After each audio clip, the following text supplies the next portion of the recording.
a nossa mensagem é para o alto e avante. Não, para o alto pelo Espírito, né? Para o alto e avante era um outro personagem, né? Da ficção, né?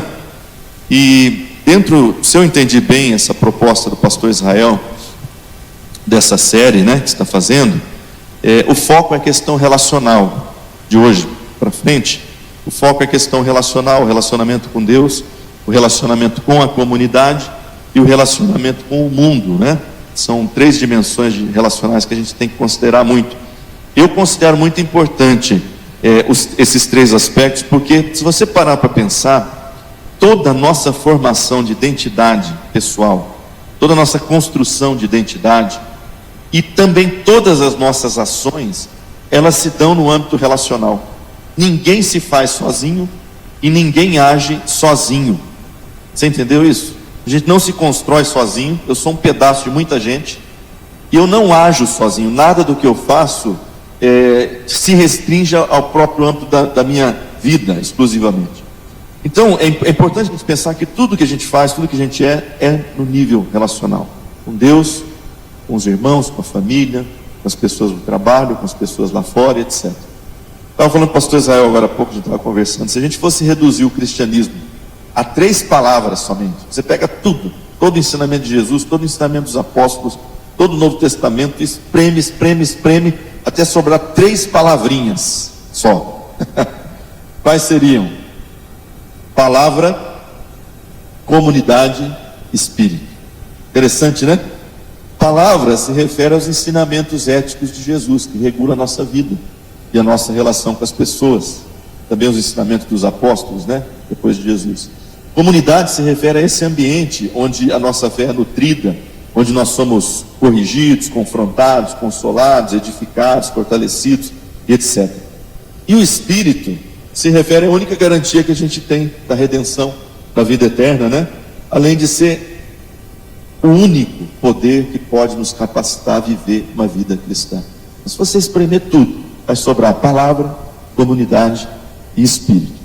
E o curioso disso é que essas 3 palavras são relacionais. Não dá para você falar uma delas aqui é exclusivamente minha, fala somente a minha vida em particular. Os ensinamentos de Jesus, por exemplo, a palavra de Jesus, ela é para regular a nossa relação com Deus e com as pessoas. A comunidade, por natureza, é ambiente coletivo, é ambiente relacional, compartilhado. E o Espírito é aquele que nos permite não só relacionar mutuamente, porque ele nos conecta, né? Mas relacionar com Deus também, numa dimensão, eu diria, mais mística no bom sentido, né? Não é misticismo, é mística no sentido que eu me torno participante da vida de Deus, né? E que me capacita também para a santidade, para o serviço. Então, o foco dessa mensagem é justamente isso, é nós pensarmos como que nós podemos ter um relacionamento com o Espírito Santo, essa última palavrinha das 3, e pode ser suficiente para nos aproximar de Deus, nos tornar mais íntimos de Deus, nos tornar pessoas realmente transformadas, né? Não adianta a gente falar para você aqui, ou falar para você das disciplinas espirituais que são importantes, se eu não falar do Espírito, que é aquele que nos auxilia a praticar as disciplinas espirituais, né? Nós temos que passar pela obra do Espírito Santo, não tem outro jeito. Então, antes de entrar naquilo que, a forma talvez como o Espírito Santo nos transforma, né? As maneiras como ele atua, como ele opera em nós, eu só queria dar uma breve introdução, pensando que o Espírito Santo, ele era o objetivo final de Deus para a humanidade. Olha só, talvez você não ouviu uma ideia como essa anteriormente, né?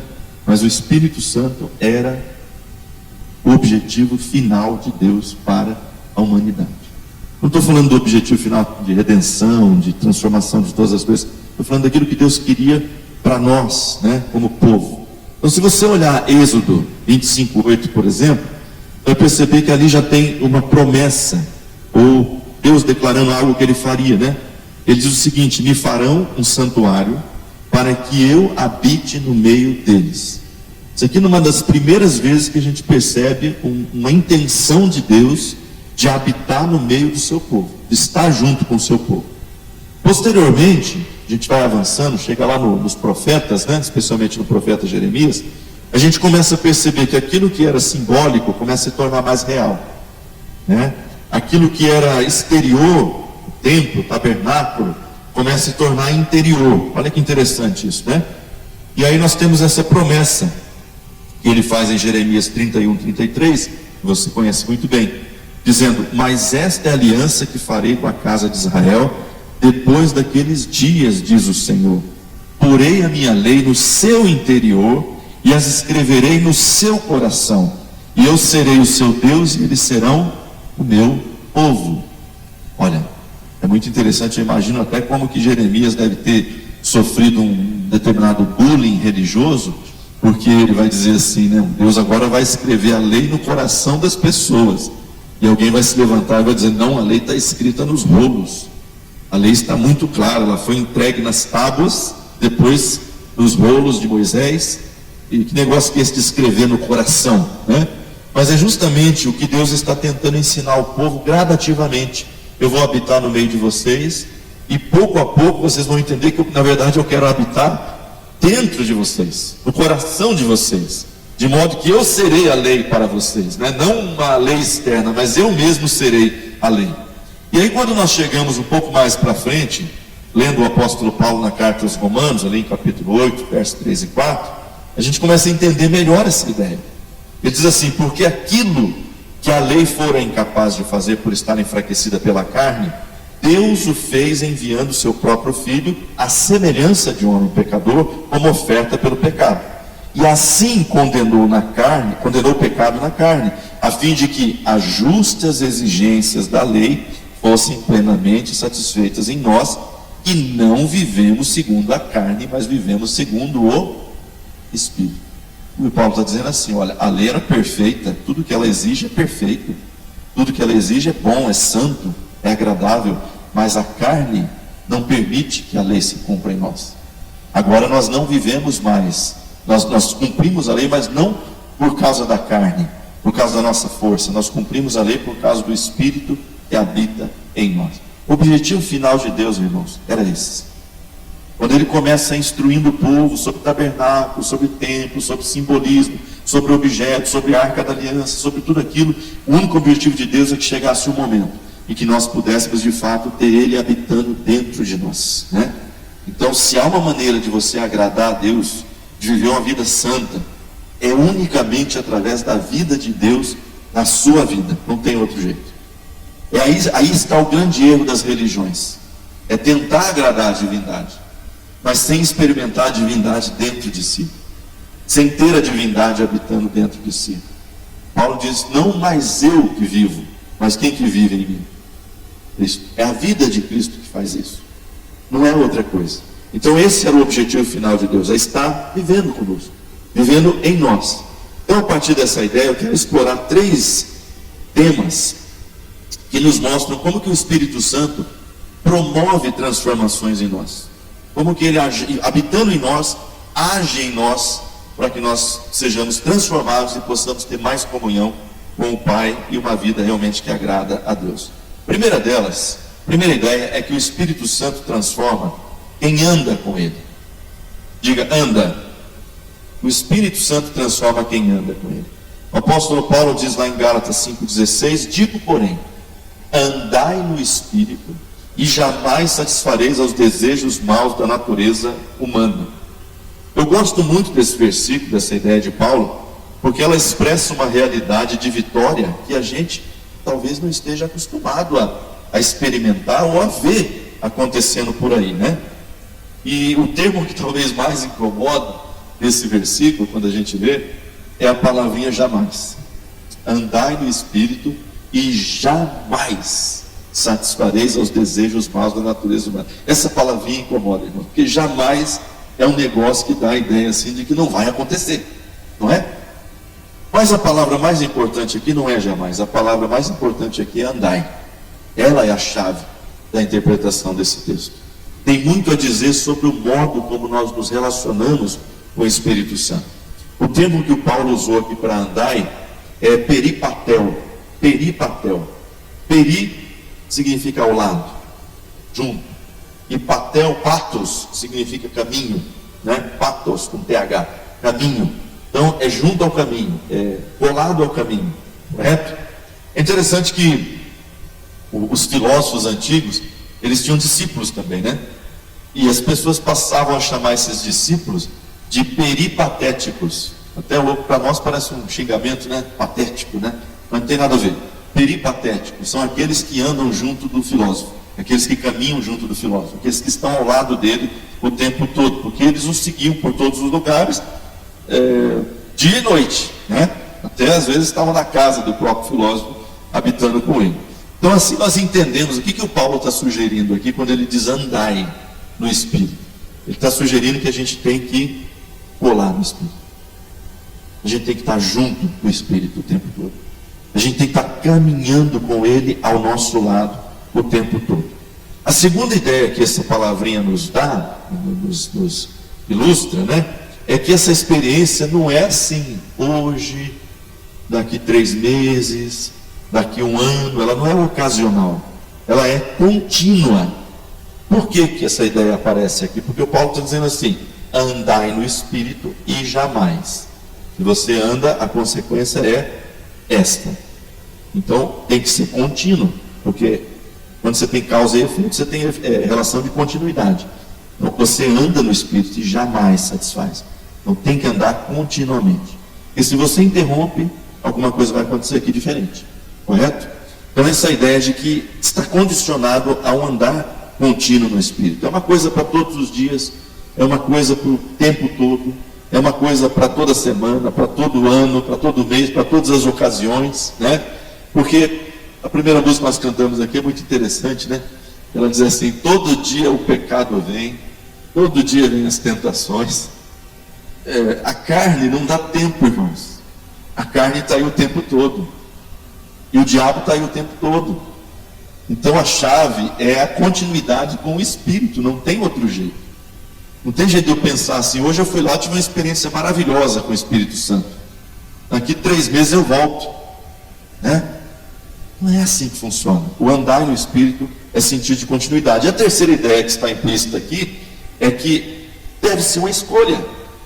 Deve ser uma escolha do cristão, da pessoa. Por quê? Porque Paulo usou o verbo aqui no sentido imperativo. Está dizendo, andem, está mandando, está dando uma ordem. Significa que eu tenho responsabilidade nisso. Significa que eu tenho que responder de alguma maneira positiva. Então a gente tendo tudo isso em mente, nós podemos resumir essa ideia de andar no Espírito da seguinte maneira: andar no Espírito significa escolher diariamente seguir a sua direção e nos esforçarmos para obedecê-la. O que é andar no Espírito? É escolher seguir a sua direção diariamente, continuamente, todas as horas do dia, e nos esforçarmos para obedecê-lo. Como explicava o Caio Fábio no seu tempo áureo, né? Hoje eu não recomendo o Caio, mas o Caio de anos 80, anos 90 eu recomendo, tá? Você não tem problema nenhum com ele, tá? Os livros que ele escreveu, as palestras, ele escreveu um livrinho chamado Espírito Santo, o Deus que vive em nós. E ele fala uma coisa bem interessante, ele fala que essa relação com o Espírito é uma mão dupla, uma via de mão dupla, né? Ele diz, por um lado, o Espírito Santo nos estimula com o seu amor, com a sua sabedoria, com a sua direção, com a sua presença, com o seu consolo. Por outro, nós correspondemos ao estímulo e nos sentimos próximos dele e fortalecidos. E como resultado, nos tornamos mais sensíveis ainda à sua direção. Tudo isso se dá de maneira contínua e não ocasional, não pontual, de maneira contínua. Entendeu a lógica? Ele está nos inspirando, ele está falando com a gente, ele está nos dando direção, sabedoria. A gente se abre a essa direção, essa sabedoria, essa inspiração, e nós nos tornamos mais sensíveis ainda. Quer dizer que na próxima vez que ele precisar falar comigo, eu estarei mais sensível do que eu estava naquele momento anterior. Isso continuamente, né?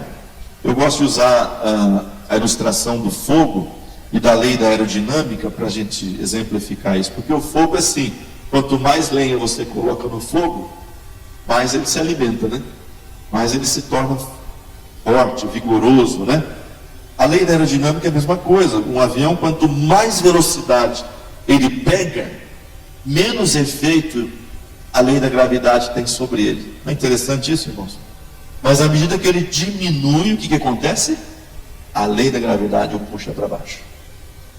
Você tem que estar voando a 1000 por hora com o Espírito Santo. Porque aí sim o jamais de Paulo vai fazer sentido. A lei da carne, a força da carne, a força do pecado não vai te atingir. E você está voando a 1000 por hora com o Espírito Santo. Você está entendendo essa relação? Não tem jeito. Por isso que não pode ser ocasional. Por isso que não pode ser quando eu quero. Tem que ser algo contínuo. Tem que ser algo assim realmente de intimidade. Então eu sempre digo, o maior pecado nosso, irmãos, é não ouvir a direção do Espírito. O maior pecado nosso não é aquilo que você fez lá. Eu fui lá, eu adulterei, eu fui lá, eu roubei, eu fui lá, eu menti, eu fui lá, eu fiz isso, fiz aquilo. Não. O grande pecado do cristão não são aqueles. O grande pecado do cristão é não ouvir a direção do Espírito que Ele te deu antes que aquilo acontecesse. Porque sabe uma coisa? O Espírito Santo sempre chega antes do pecado, irmãos. Você crê nisso? Pastor, eu pequei, me perdoe. Não, filho, você não escutou o Espírito Santo, porque eu tenho certeza que Ele falou com você. Não é por esse caminho. Não vai por aí que você vai se dar mal. Recua, corta a volta. Mas você não ouviu. Ele já estava lá. Ele já sabia o que ia acontecer. Ele já estava te prevenindo disso. Mas a gente não dá ouvidos, irmãos. A nossa insensibilidade ao Espírito é o nosso maior pecado. É o que nos faz sermos derrotados muitas vezes. E se eu perguntar para qualquer um de vocês aqui, lembre-se da última vez que você tropeçou. Você sabia que você ia tropeçar. Ninguém vai alegar ignorância aqui. Você sabia porque o Espírito te disse. Não é por aí. Para. Recua. E se a gente ouvir, se a gente obedecer, a gente experimenta o jamais. Jamais satisfareis as obras da carne. A segunda ideia que eu quero trazer para vocês, pensando nesse relacionamento com o Espírito, é que o Espírito Santo transforma quem pensa como Ele. Diga, pensa. Pensa.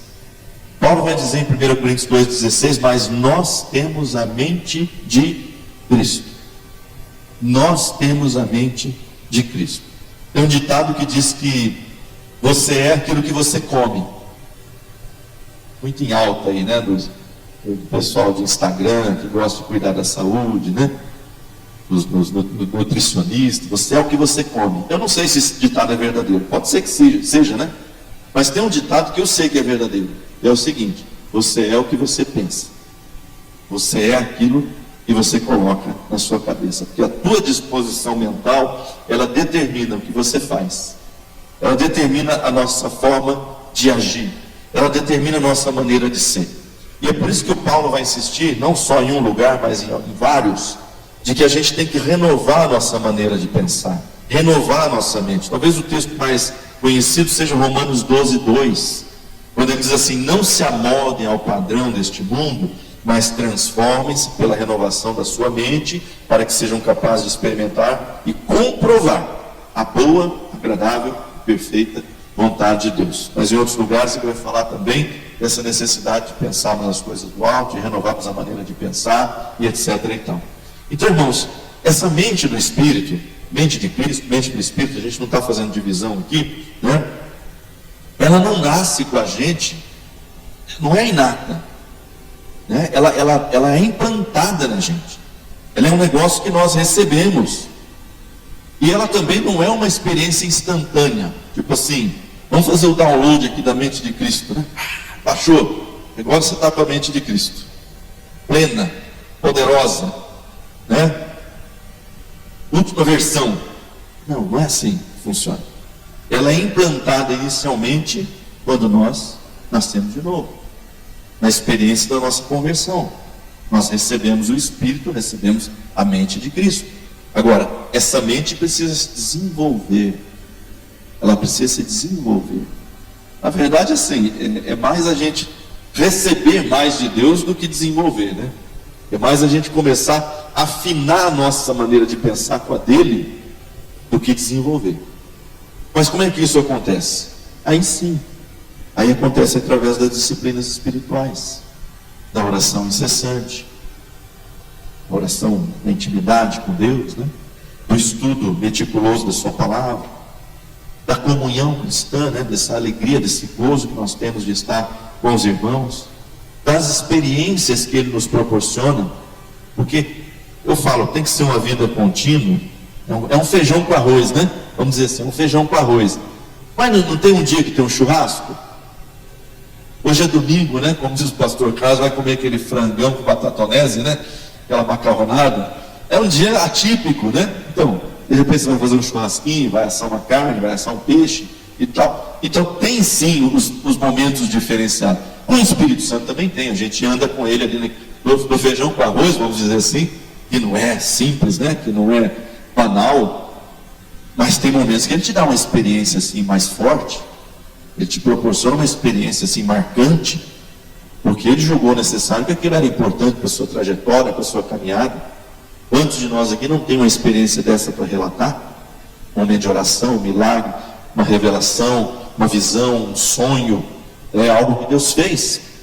Então, é importante também essas experiências. Claro que elas não acontecem todo dia. Por isso que a gente não pode viciar a experiência, né? Hoje tem muito crente viciado em experiência, né, Israel? Onde que eu vou hoje? Onde que o Espírito está manifestando? Vamos correr atrás. Será que está aqui? Será que está missionário do aeroporto? Não, está lá na Nova Aliança. Não, agora está lá na Presbiteriana. Agora está lá na Vila, não sei das quantas. E fica correndo atrás da experiência. Vou dizer uma coisa para você. Muita experiência é meramente humana, tá? É humana. É psicologia pura. Psicologia pura. E tem experiências com o Espírito que são reais. Mas elas não são cotidianas. Não acontece todo dia. E também a gente consolida essa mente de Cristo através da prática da verdade que nós já conhecemos, né? Se você conhece a verdade, pratica a verdade, aquilo vai se consolidando como a mente de Cristo. Então a gente pode afirmar que a mente de Cristo, portanto, se forma em nós quando nos interessamos pelas coisas que interessam a Ele, quando passamos a ver o mundo como Ele vê e quando exercitamos o que Ele já nos deu, o que dele temos aprendido. Muitos querem ter a mente de Cristo, irmãos, mas não exercitam a mente de Cristo. Já sabe muita coisa, já foi revelado muita coisa, mas não exercita. Se você não exercita, você não consolida. Aquilo fica como uma coisa aérea, esparsa. Tem que exercitar para consolidar. E é por isso que Jesus enfatizou tanto a importância da prática dos seus ensinamentos. Na aula mais longa que Jesus deu na sua vida, pelo menos pelo registro que nós temos aqui nos Evangelhos, que foi o Sermão do Monte, ele terminou essa aula justamente com essa palavra: aquele que ouve essas minhas palavras e as pratica é semelhante a um homem que construiu a sua casa sobre a rocha. Olha só, tem uma aula enorme dos princípios éticos, daquilo que eu chamei de palavra lá no início, coisa assim extensiva, sei lá quanto tempo durou aquilo, e quando ele termina, ele diz: agora é o seguinte, aquele que ouve e pratica é semelhante ao homem que constrói sobre a rocha. Ele consolida o conhecimento, ele consolida a doutrina. Há um erro teológico, irmãos, espero que vocês não caiam nesse erro teológico, que muitas vezes é considerar os ensinamentos de Jesus nos Evangelhos como armadilhas pedagógicas, como pré-evangelho. É como se Jesus estivesse dizendo assim: olha, pegar uma criancinha, né? Falar para a criancinha: olha aqui, levanta essa caixa aqui que tem 30 quilos. Aí ela vai lá: ai, não consigo. Tá vendo? Falei para você que você não ia conseguir. Às vezes as pessoas acham que Jesus estava dizendo isso: ame os seus inimigos. Opa, vou lá para meus inimigos, né? Jesus, não deu certo. Falei para você que você não ia conseguir. Gente, Jesus não é o Serginho Malandro, não. Pegadinha do Jesus. Para com isso. Jesus está dizendo: olha, eu estou dando um ensinamento que para vocês a sabedoria de Deus é o evangelho do reino, não é pré-evangelho. Porque muitos reformados, distorcendo o pensamento de Martim Lutero, disseram assim: não, todo ensinamento ético de Jesus é só para mostrar que a gente não é capaz de cumprir. Mentira. Mentira. Jesus está dizendo: estou anunciando o evangelho do reino. Os humildes entenderão o evangelho do reino. Os humildes praticarão o evangelho do reino. Em dado momento ele vai dizer: graças eu te dou, Pai, porque o Senhor revelou aos humildes e ocultou aos sábios. Jesus está dizendo: viva essa minha palavra e você vai ver que a sua vida vai ser transformada. Mas é claro, já estava no horizonte de Jesus a vinda do Espírito Santo, que iria nos capacitar a fazermos tudo aquilo e muito mais, né? Sem mim nada podeis fazer. Quando ele está dizendo sem mim nada podeis fazer, ele está dizendo: eu preciso estar em você, eu preciso habitar em você, preciso morar no teu coração. E aí você vai entender como é que tudo isso é possível. É que assim, irmão, nós somos tão arrogantes que a gente não consegue aceitar a palavra de Jesus. É muito para a nossa cabeça arrogante. Tem que ser humilde, tem que ser pequenino, senão a gente não aceita essa palavra. Então assim, para o incrédulo, a palavra de Jesus pode ser impossível, mas nós não estamos falando para incrédulo, nós estamos falando para aqueles que têm o Espírito Santo, amém? Então veja bem as palavras do apóstolo Paulo em Efésios capítulo 2, versos 22 a 24. Quanto à antiga maneira de viver, vocês foram ensinados, primeiramente, a despir-se do velho homem, que se corrompe por desejos enganosos, a serem renovados no modo de pensar, e a revestir-se do novo homem, criado para ser semelhante a Deus em justiça e em santidade, provenientes da verdade. Observe que entre o processo de você deixar o velho homem, de você se despir da natureza carnal e de você se revestir do novo homem, da natureza de Cristo, existe uma renovação da mente. Entre uma coisa e outra tem uma renovação da mente, que acontece por meio da verdade. Não tem jeito a gente mudar de vida, sermos santos, se a nossa mente não for santa. Não tem como experimentar a vida de Cristo se nós somos pagãos na maneira de pensar. Não tem jeito. Então as nossas mentes precisam estar alinhadas com a mente do Espírito Santo, que é a mente de Cristo. E aí sim nós vamos experimentar real transformação e comunhão com o Pai. Comunhão com o Pai. Permanente, constante. Todo dia é um pecado, todo dia é uma tentação. Mas eu escolho andar com o Espírito Santo. Eu escolho andar com o Espírito Santo.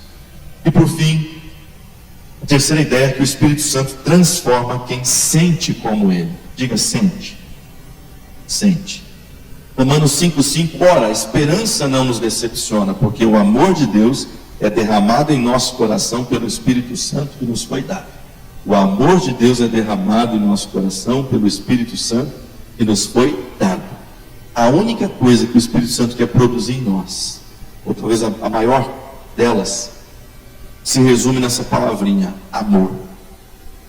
Ele quer produzir em nós, irmãos, aquilo que é a essência de Deus, o amor.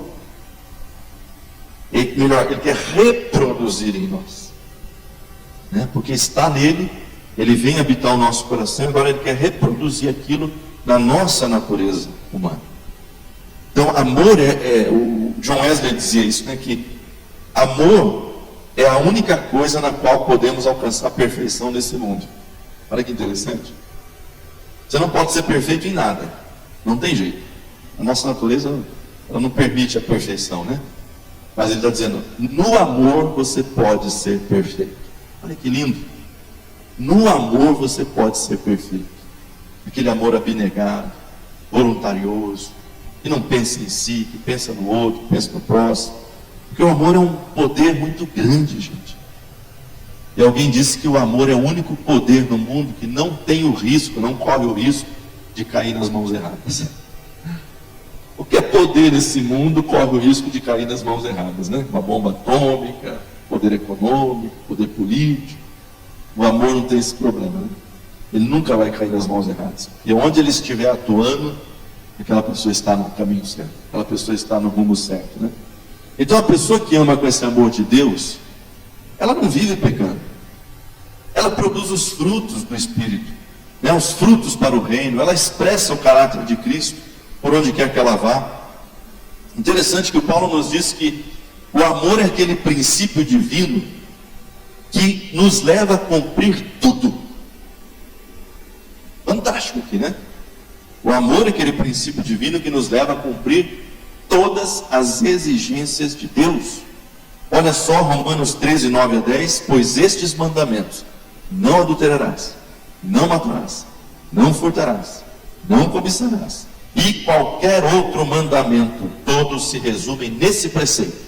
Qual preceito? Ame ao seu próximo como a si mesmo. O amor não pratica o mal contra o próximo. Portanto, o amor é o cumprimento da lei. Você pode ser perfeito no amor. A gente vai ter 1000 defeitos, mas a gente pode alcançar a perfeição no amor. Porque essa é a medida espiritual, irmãos, da pessoa.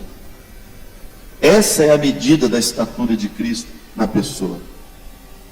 Não é o dom, eu tenho muitos dons. Me lembro do pastor que anunciava que tinha recebido todos os dons. Maravilha, né? A cabeça dele ele recebeu, né? O Deus que eu sirvo não dá todos os dons para uma pessoa só. E Deus não dá asa para serpente, né? Usando um ditado popular. Mas não são os dons que estabelecem a nossa estatura espiritual. Não é a nossa rigidez moral. Não. Pelo contrário, a rigidez moral pode inclusive reduzir o seu tamanho na estatura de Cristo. E pode te afastar muito daquela medida perfeita, né? Não é o barulho que você faz. Sou um crente cheio do Espírito, olha o barulho que eu faço. Of the King, the power, né? Olha o barulho que eu faço. Isso aí não é nada, irmãos. Não é nada. A medida do varão perfeito é o amor. A medida da estatura de Cristo é o amor. Só que o amor também tem aquela via de mão dupla que o Caio Fábio falava lá na relação do Espírito, né? Porque há uma medida de amor que inunda o nosso coração quando a gente conhece a Cristo. Todo mundo aqui lembra do primeiro amor, não lembra? Hã? Maravilhoso, né? Mas essa medida tem que aumentar, conforme eu amo. E onde que está a relação de via de mão dupla aqui? É que assim, irmãos, ódio leva a mais ódio. Estamos assistindo isso agora no Oriente Médio, de novo, pela 200ª vez, desde o estabelecimento do Estado de Israel. E ainda vai acontecer inúmeras vezes. O ódio leva a mais ódio. A vingança leva a mais vingança. Né? É um ciclo. A indiferença leva a mais indiferença. Mas o amor leva a mais amor. O amor leva a mais amor. Por isso, quando você se recusa a amar, você está bloqueando o processo do Espírito na tua vida. Ele te deu aquela medida de amor lá no início, maravilhoso. Mas aquele amor tem que levar a mais amor, tem que levar a mais amor, tem que levar a mais amor, até que a gente alcance a estatura do varão perfeito. E isso implica duas coisas: a iniciativa e a negação. Porque eu não tenho que esperar sentir de amar. Não estou sentindo de amar, não. Hoje não estou num bom dia. A iniciativa, irmãos, eu não vou ficar na dependência de sentimento, eu vou amar, porque amor é atitude. Amor é fazer pelo outro aquilo que deve ser feito. Aquele camarada que socorreu, o samaritano que socorreu aquele indivíduo, que foi violentado na estrada, eu imagino que sentimento ele não teve nenhum. Só um samaritano, esse cara aqui é um judeu, bem feito, né? Não recebeu mais do que merecia. Sentimentos? Não, eu vou lá, vou fazer o que tem que ser feito para aquela pessoa. Vou socorrê-la, vou ajudá-la. Você está entendendo? Tem que ter a iniciativa, né? Amor e atitude. E a negação, porque quem ama se nega. Não sei, eu ia dizer infelizmente, mas assim, um dos efeitos colaterais do amor é esse, é que a gente não consegue ser uma pessoa amorosa e ao mesmo tempo ser egoísta. Não tem jeito. É um efeito colateral do amor.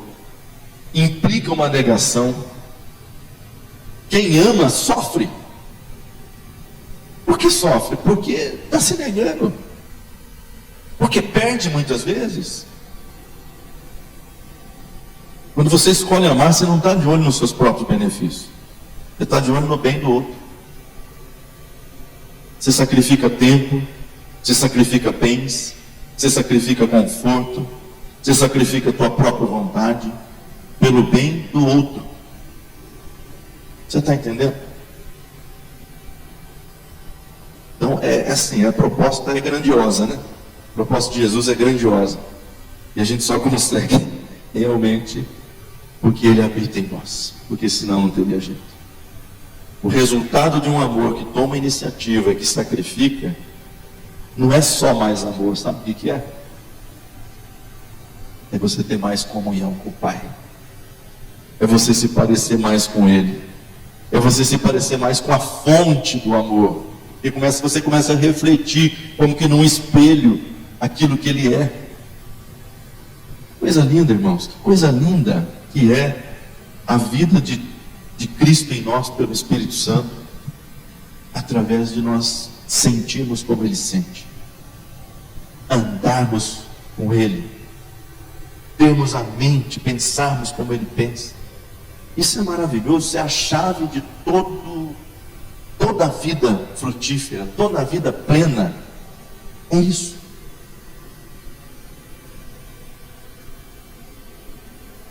Como é que está o seu andar com o Espírito Santo? Eu sempre enfatizo uma coisa: a gente tem que dar uma resposta para Ele. A gente tem que dar uma resposta.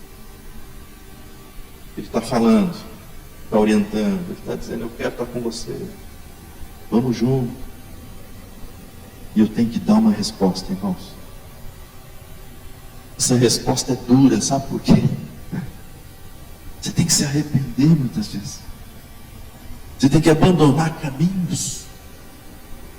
Você tem que dizer: não é mais isso que eu quero. É dura a resposta, mas é preciso, é necessário.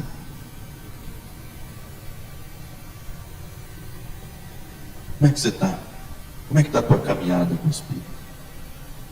Hoje é o dia que a gente tem que decidir se nós andaremos no Espírito ou se nós andaremos na carne. Eu vi um testemunho muito lindo, meu irmão está chegando na igreja de volta, depois de 20 anos que ele ficou longe. E ele disse assim, todo assim empolgado, cheio do Espírito, né? Teve umas experiências com Deus aí.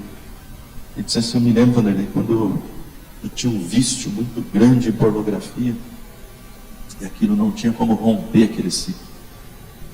E ele disse assim: um dia eu ouvi uma voz que disse assim: se você quiser ir, vai lá, faz o que você está acostumado a fazer, eu vou estar sempre aqui esperando.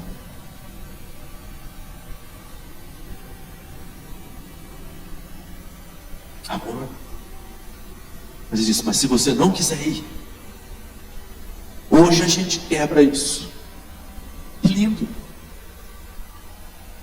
Ele disse: não, eu não quero ir.